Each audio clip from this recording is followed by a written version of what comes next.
Terima kasih Anda masih bersama kami di Sapa Indonesia Malam. Saudara, pemerintah berencana menerapkan program Work from Mall bagi para pekerja.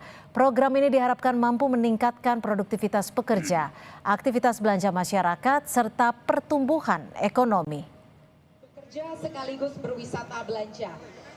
Pemerintah melalui Menko Perekonomian Airlangga Hartarto mengungkap program ini akan mendukung aktivitas ekonomi gig, di mana gig ekonomi ini merupakan model kerja lepas berbasis platform digital dengan fleksibilitas waktu yang biasanya dilakukan para pekerja lepas atau freelancer. Airlangga bilang pemerintah akan mengembangkan program Work from Mall secara bertahap di berbagai daerah. Mall bukan hanya tempat berbelanja, tetapi bisa dimanfaatkan juga untuk kegiatan ekonomi atau bekerja. Nah, kita sekarang sedang menunjuk atau mendorong kegiatan ekonomi gig. Beberapa hari yang lalu kami bersama Gubernur DKI Jakarta mendorong untuk gig ekonomi, dan ini akan disiapkan anggarannya juga oleh Pemda DKI. Kita akan kerja di 15 provinsi dan juga akan didukung oleh perusahaan-perusahaan yang bergerak di bidang IT, sehingga kalau yang bergerak di gig ekonomi butuhnya charger laptop, wifi, dan kopi. Nah, itu semuanya ada di mall. Kebijakan work from mall disambut positif warga Jakarta. Sebagian menilai kerja dari mall tetap bisa produktif dan akan lebih menyenangkan, tidak membosankan, memudahkan mencari inspirasi baru, sekaligus membantu perekonomian masyarakat. Dalam jangka waktu liburan ini sih kita lebih sering ke mall, karena kayak di mall ini kita bisa dapat semuanya sih, kayak kerja terasa lebih fun, terus juga ambience-nya tuh ngedukung banget lah kalau kita jadi kayak refreshing dikit, kita bisa ke cafe, terus kalau misalkan bosen cemil mungkin kita bisa ke supermarket gitu kan, jadi lebih seru lah.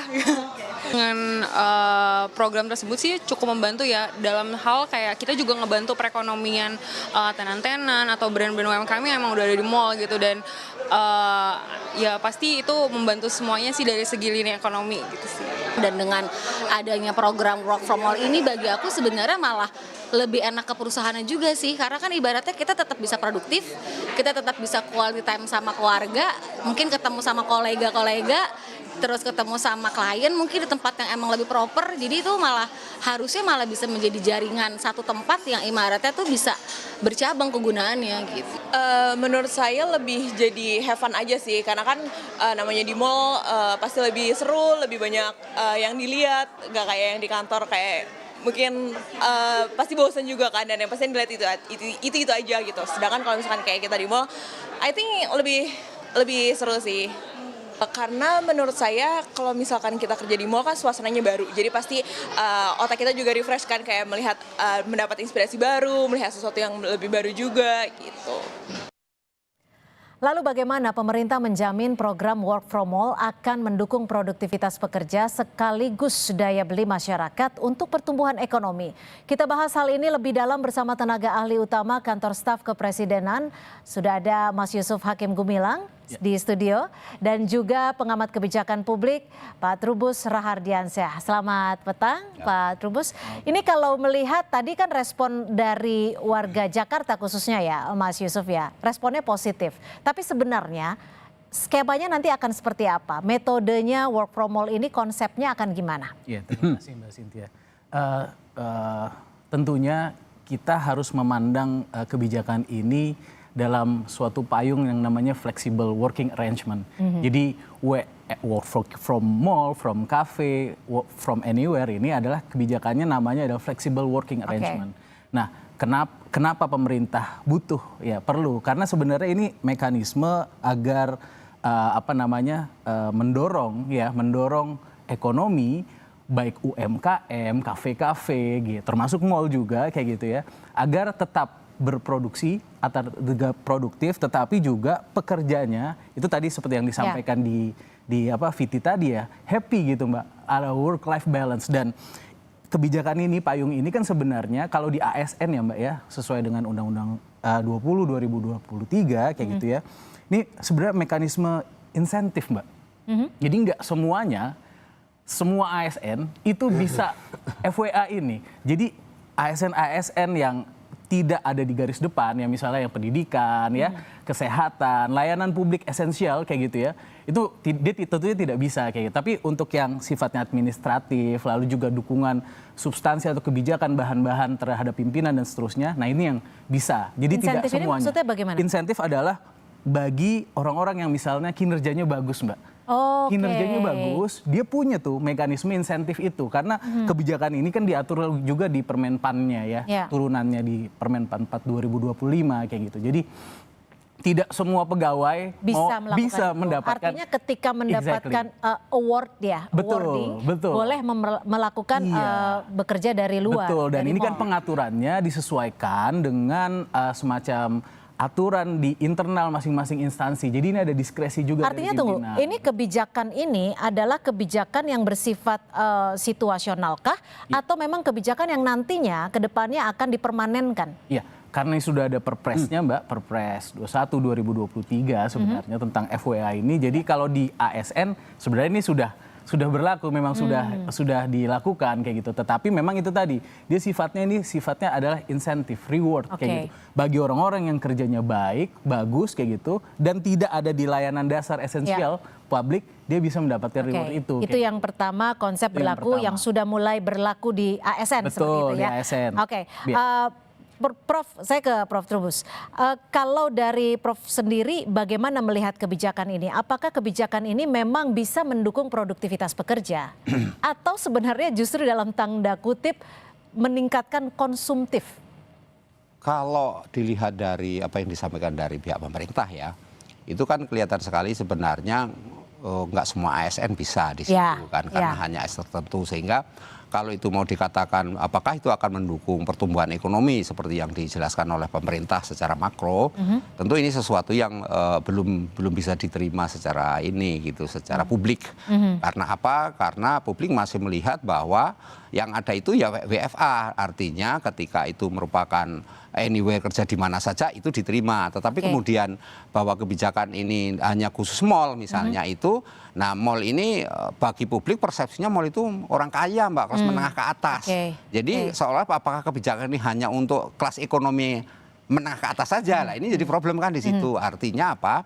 Di daerah-daerah itu banyak sekali tidak punya mall gitu ya, sehingga kalau ini menjadi sesuatu yang sifatnya nasional, tentu perlu satu ya tidak hanya kebijakan dalam pengertian penerapannya ASN boleh di situ, tapi pihak mallnya sendiri dapat apa? Itu kan harus ada kejelasan insentifnya kan gitu. Itu nah karena apa? Mall kan mungkin menyediakan tempat, menyediakan tadi silakan ada kopi, ada apa nih. Ya mungkin mendapatkan keuntungan dari belanja seperti itu. Iya itu, tapi kan sampai hari ini belum ada Mbak satu riset yang mengatakan bahwa mereka yang istilahnya di mall kemudian istilahnya bekerja kemudian mendukung daya beli. Ya daya beli misalnya kan belum ada. Tetapi ini kan baru asumsi-asumsi. Tetapi sebagai inovasi kebijakan tentu bagaimana kita dorong itu sesuatu yang sifatnya bisa berlaku nantinya. Ini kan anggap aja rintisan uji coba, tetapi persoalannya lah yang kedua menurut saya bagaimana kemudian kebijakan ini dipahami oleh ASN itu sendiri. Ketika dia bekerja, dia memang tetap berproduktivitas tinggi. Kalau tadi dijelaskan dari pihak KSP kan itu hanya tertentu, artinya ASN tertentu. Ini kita balik kalau diperluas. Nah, ASN ini kan apalagi yang di daerah, ini ASN di daerah seperti apa? Karena apa? Kemudian kita berbicara berkaitan dengan layanan publik. Nah, ketika itu kaitan dengan layanan publik, apa yang terjadi kemudian?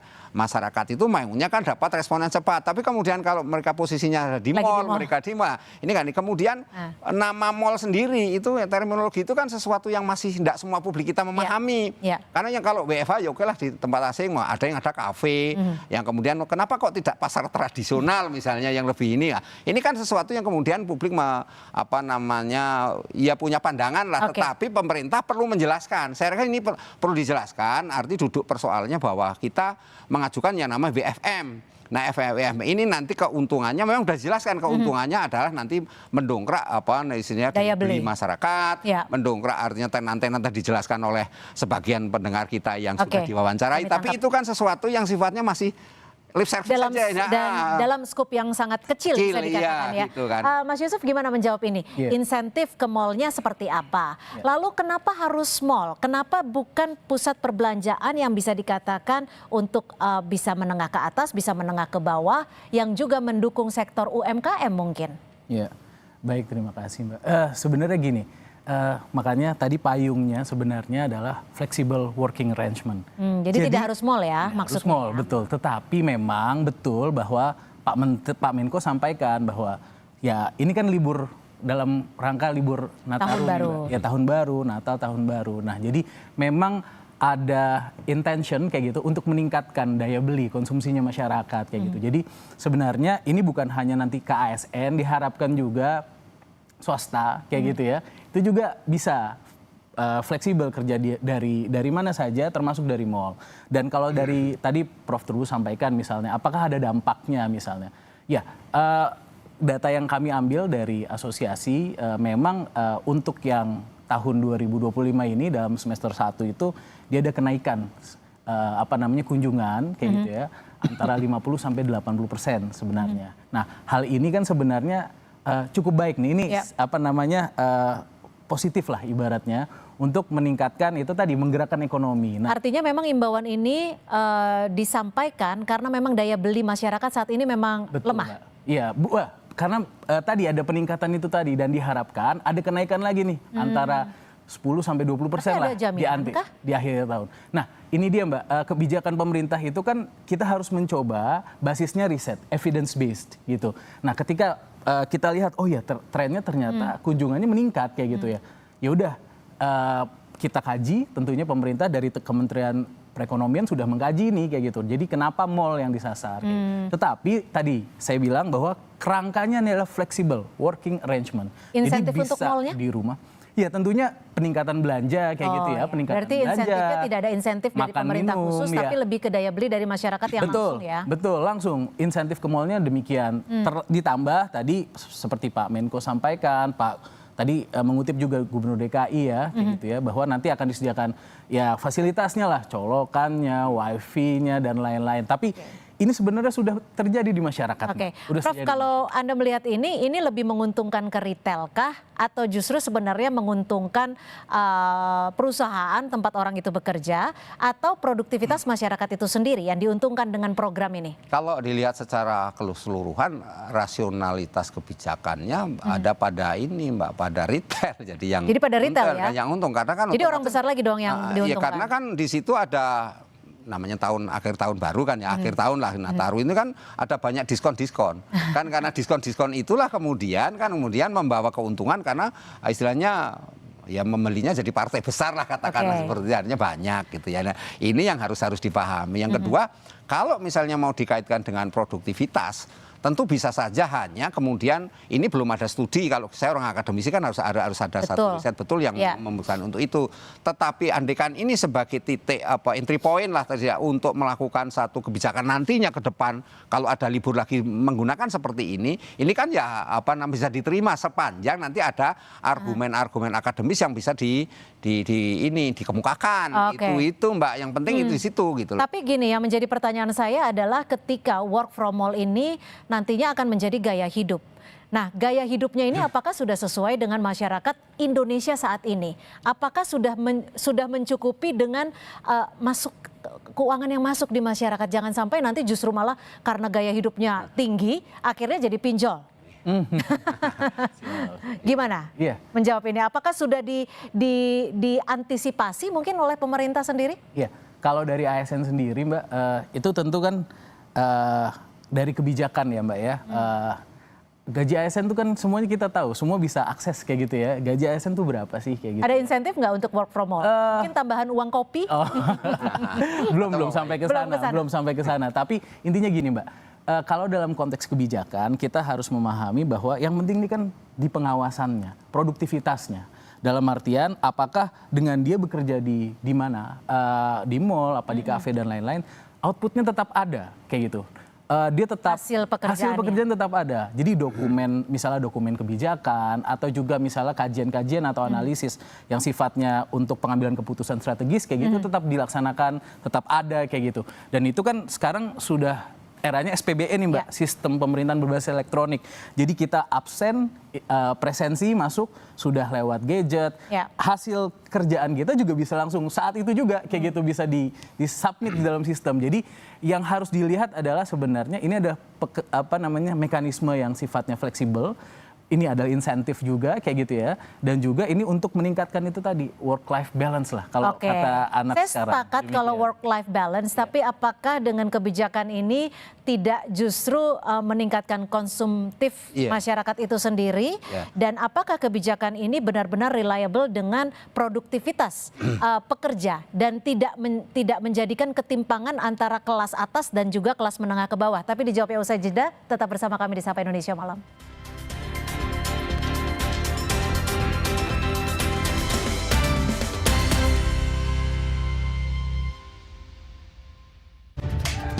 Ini nih yang gue cari, aku Viva. Ngelewatin teknologi yang ngejaga kemurniannya. Jernih banget, bikin sejuk di tiap teguk. Ini air mineralnya baik untuk tubuh. Aku Viva, murni, pasti sejuknya. Dari Wings Food. Aku Viva, melewati 7 tahap nano purifikasi. Menjaga dan memastikan setiap tetesnya mengandung mineral baik yang diperlukan tubuh. Sehingga begitu sejuk di tiap teguk. Aku Viva, murni, pasti sejuknya. Dari Wings Food. Gua udah buktiin, banyak banget manfaatnya. Dulu pas lagi sholat, sendi itu sakit banget. Setelah setiap hari minum kolagena, nyeri-nyeri, sakit sendi, hilang. Tadinya gue pikir ini buat cewek. Ternyata bisa buat cowok juga. Kolagena, susu steril dengan 1000 mg kolagen dan kalsium. Sendi jadi kuat, tulang padat, kulit sehat. Kolagena, susu awet muda. Terbukti, kolagena banyak banget manfaatnya.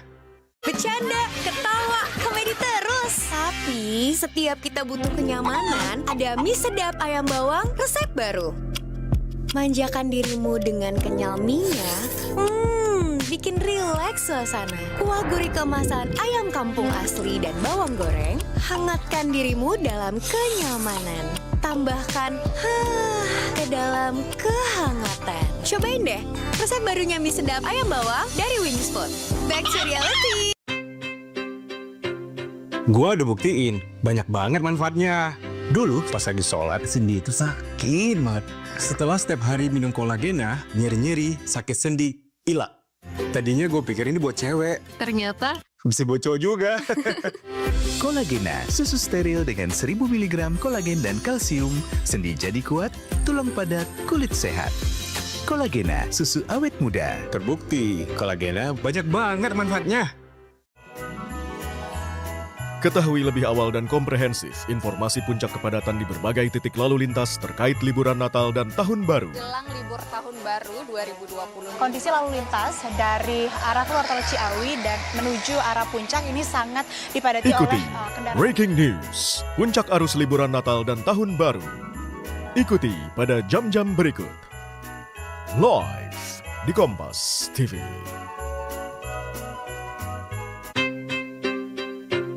Gua udah buktiin, banyak banget manfaatnya. Dulu pas lagi sholat, sendi itu sakit banget. Setelah setiap hari minum kolagena, nyeri-nyeri, sakit sendi, hilang. Tadinya gue pikir ini buat cewek. ternyata Bisa buat cowok juga. Kolagena, susu steril dengan 1000 mg kolagen dan kalsium. Sendi jadi kuat, tulang padat, kulit sehat. Kolagena, susu awet muda. Terbukti, kolagena banyak banget manfaatnya.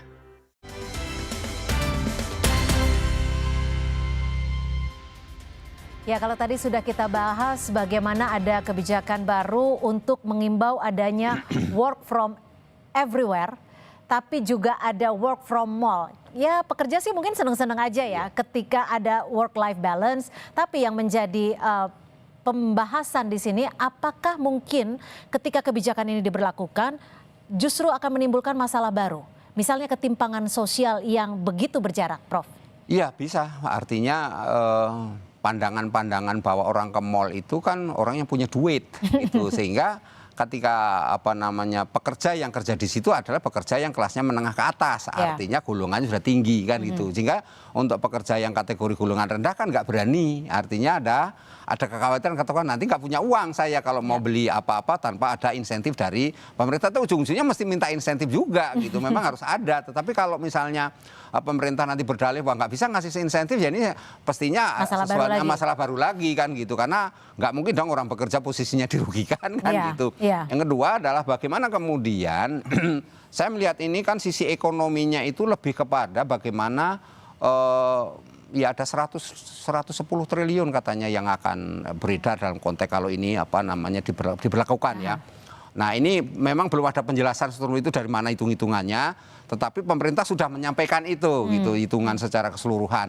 Nah ini hal yang menarik tentu, artinya apa? Kalau ini misalnya nanti ada libur-libur yang lain bisa diberlakukan seperti ini dan memberikan dampak ekonomi yang kuat, khususnya bagaimana pertumbuhan UMKM, bagaimana kemudian produk-produk dalam negeri juga bisa laku secara ini. Tentu yang terakhir adalah bagaimana daerah. Daerah ini kita ASN di daerah itu sangat beragam dan bagaimana yang mereka posisinya guru, mereka atau pekerja kesehatan atau apa yang ada di daerah-daerah ini, mallnya nggak ada. Bagaimana terusnya apakah mereka ini, kalau BFA masih diterima Mbak, tapi begitu mall, asumsinya ini di daerah saya aja sekali ya, karena di daerah di Jawa Tengah, daerah saya Purworejo aja nggak ada mall gitu kan, jadi sulit juga Mbak bagaimana kemudian mereka mau kerja di mall.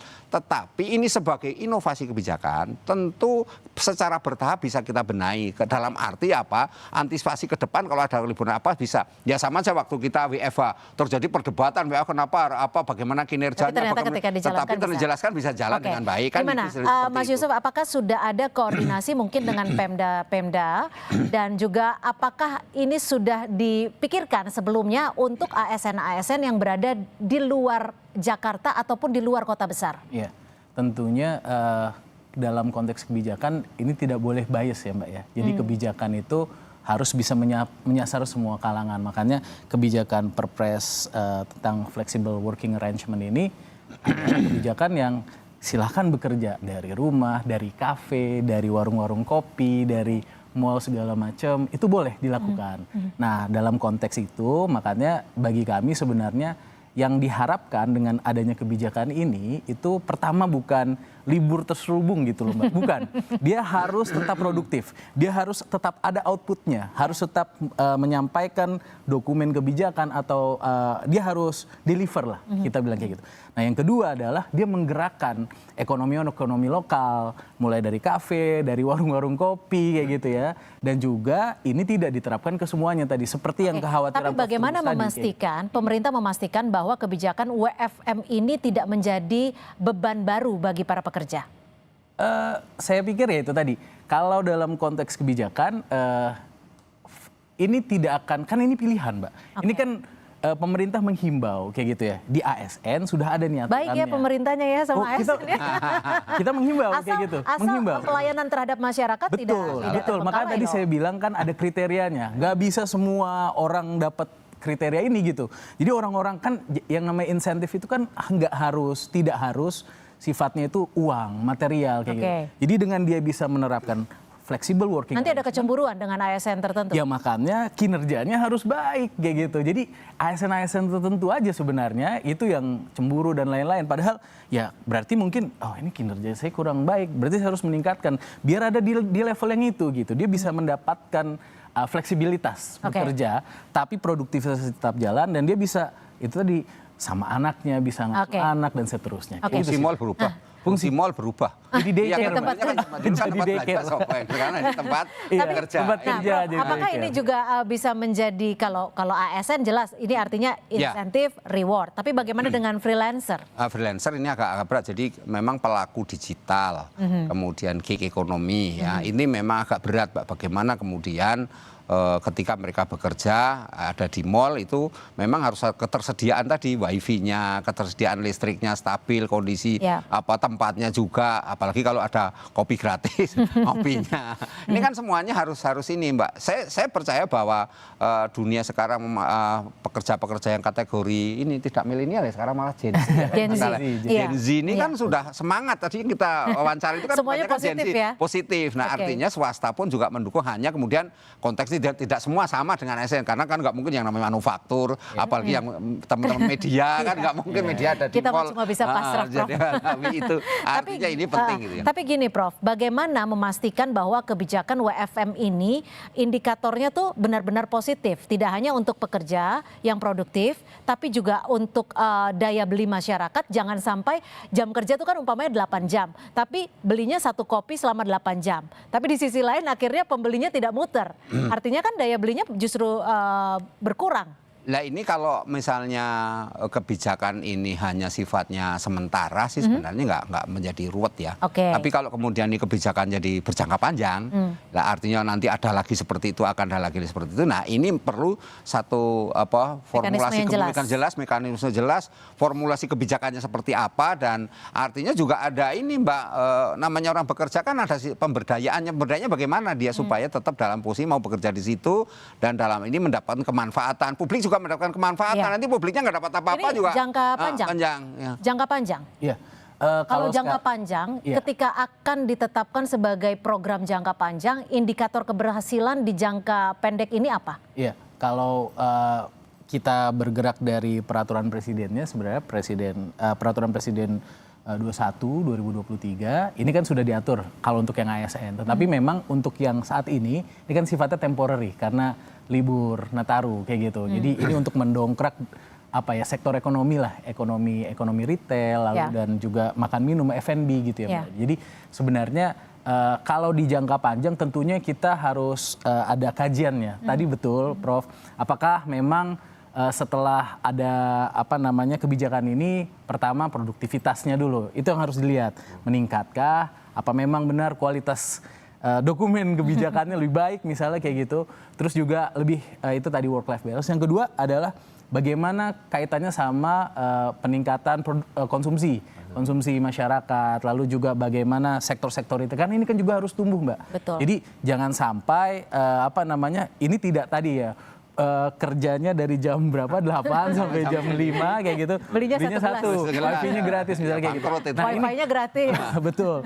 Nah ini kan yang harus diantisipasi dan juga harus ada pembatasan. Ini kreativitas sektor ekonomi juga. Jadi misalnya ya dia bisa kerja dari sana, tetapi Pak ini terbatas misalnya 2 jam misalnya kayak gitu kan ada yang terbatas, hal yang semacam itu. Jadi memang ini membutuhkan itu tadi Mbak, ini sandbox policy lah ibaratnya. Jadi harus ada uji coba kebijakan. Nah kita uji coba nih di Nataru ini. Kalau misalnya nanti baik kayak gitu, kenapa nggak kita lanjutkan? Tapi kalau misalnya ternyata memang perlu ada penyesuaian kebijakan, ada pengawasan atau pengendalian yang lebih ketat kayak gitu, ya udah kita evaluasi. Jelas mal untung karena apa? Karena apa untungnya itu ada parkir. Parkir itu mendapat tambahan. Kalau bisa jalan kaki berarti ya. Prof, tapi gini, kebijakan ini sebenarnya sebenarnya kan yang diinginkan adalah semuanya untung ya. Pekerja untung karena dapat work life balance, pusat perbelanjaan juga untung karena mendapatkan masukan. Tapi apakah kebijakan ini benar-benar bisa menguntungkan semua pihak ketika kebijakan ini juga menyasar dalam pertumbuhan ekonomi? Kalau untuk jangka pendek ini belum bisa Mbak dijelaskan itu. Karena apa?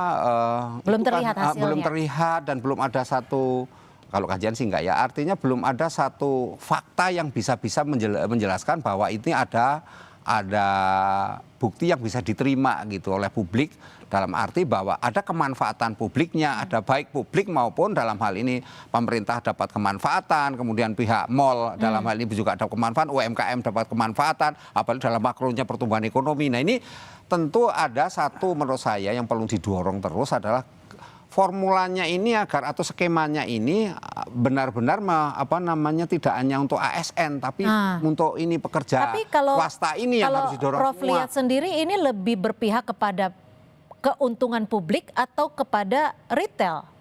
Kalau untungannya sebenarnya bisa dua-duanya Mbak. Tapi untuk jangka pendek ini kelihatan retail yang paling diuntungkan. Karena apa? Sampai hari ini pemerintah itu baru menjelaskan bahwa silahkan kerja di mal dengan harap karena mal itu sudah tersedia segala fasilitas kan gitu, terus ya suasananya lebih mendukung. Tetapi kan mal itu juga dihadapi oleh noisy, kondisi kejenuhan namanya padat situasinya. Apakah dia bisa fokus konsentrasi kerja? Ini kan kalau kita buka-bukaan kan seperti itu. Apakah nggak mungkin malah jadi boros karena dia akhirnya harus membeli ini itu beli itu, apalagi kemudian keluarganya nyusul dari rumah. Ini kayaknya pengalaman Prof ini kan sesuatu yang harus harus dipikirkan juga dengan gaji yang pas-pasan ya. Saya jujur dengan akan kebutuhan yang banyak. Kebutuhan begitu banyak. Melihat di mall itu apa namanya ini saya khawatir jadi pinjol tadi. Jadi konsumtif lagi. Konsumtif pinjol lagi karena apa? Karena ngelihat itu diskon begitu banyak, otomatis kan catching menurut mereka, wah ini beli ah gitu. Jadi otomatis pinjol ujung-ujungnya pinjaman kan atau pay letter lah, jadi repot lagi nanti kan. Inilah yang harus diantisipasi. Tapi kalau dari KSP sendiri Mas Yusuf, ada berapa daerah sih sebenarnya yang akan didukung terlebih dahulu untuk melakukan WFM ini? Ya, kalau dari apa namanya yang kita dapatkan memang sementara di Jabodetabek ini ya ada 12 pusat perbelanjaan lah ya. Di daerah lain, mungkin kota-kota besar lain? Bandung, ya Jabodetabek, pusat-pusat apa namanya ekonomi lah, Bandung kayak gitu ya. Lalu juga mungkin di Surabaya, lalu di Semarang kayak gitu ya. Lalu juga di Kalimantan juga kayak gitu. Jadi intinya sih sebenarnya kita mendorong nih Mbak sebenarnya, mendorong yaitu pusat perbelanjaannya ramai, tapi juga bukan hanya pusat perbelanjaan. Jadi WF Flexible Working Arrangement ini juga di UMKM, bener-bener di kopi mana kayak gitu ya, yang dibuat sama masyarakat kayak gitu ya, UMKM yang ada di sekitar kita kayak gitu. Jadi sebenarnya semangatnya adalah ini memajukan ekonomi sama-sama. Kalau katanya Pak Prabowo ini sebenarnya kan ekonomi ini kan disusun secara gotong royong nih ibaratnya gitu. Berarti nanti ada istilah baru dong ya? Iya. WFF. Work from flexibility. Kita menyebutnya flexible working arrangement. FWA. FWA gitu. Baik, singkat saja Prof, singkat saja apa yang Prof bisa berikan masukan kepada pemerintah terkait dengan kebijakan ini? Singkat saja. Menurut saya yang penting ini dibuatlah sudah ada kebijakan regulasi, tapi regulasi yang khusus mall ini harus dibuat agar tidak menimbulkan kesan diskriminatif. Karena apa? Karena mall itu khusus orang kaya. Ini bagaimana kemudian yang membangkitkan juga ke pasar tradisional, bahkan juga di tempat lain kafe-kafe kan gitu. Nah, ini juga harus diberi kesempatan. Yang kedua, bagaimana insentif diberikan kepada pihak mall ini, jangan sampai mall yang dirugikan dengan adanya itu. Apalagi tenan-tenan nanti jadi malah mengeluh semua kan karena mereka hanya beli satu gelas tapi sampai sore. Ini juga harus dilihat secara itu, Mbak. Baik, kami tangkap. Terima kasih Pak Trubus, pakar kebijakan publik Universitas Trisakti, dan juga Mas Yusuf, terima kasih dari KSP sudah memberikan bocorannya. Nanti mudah-mudahan kita ketemu di tempat kopi sambil bekerja ya. Terima kasih.